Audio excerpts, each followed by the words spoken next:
ఈరోజు వాక్యము ఆదికాండము 41వ అధ్యాయము 19 నుండి 24 వచనాలు.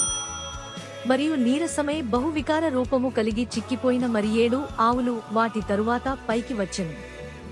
వీటి అంత వికారమైనవి ఐగుప్తు దేశమందు ఎక్కడనూ నాకు కనబడలేదు.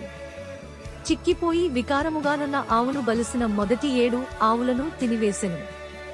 అవి వాటి కడుపులో పడెను గాని అవి కడుపులో పడినట్టు కనబడలేదు. మొదట ఉండినట్లే అవి చూపునకు వికారముగా నుండెను. అంతలో నేను మేలుకొంటిని.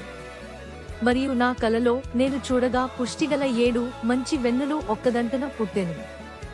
మరియు తూర్పు గాలి చేత చెడిపోయి ఎండిన 7 పీల వెన్నులు వాటి తరువాత మొలిచెను. ఈ పీల వెన్నులు ఆ మంచి వెన్నులను మింగివేసెను. ఈ కలను జ్ఞానులకు తెలియ చెప్పితిని గాని దాని భావమును తెలుపగల వారెవరునూ లేరని అతనితో చెప్పెను. దేవుడు ఈ చిన్ని లేఖన భాగాన్ని దీవించి ఆశీర్వదించునుగాక. ఆమెన్.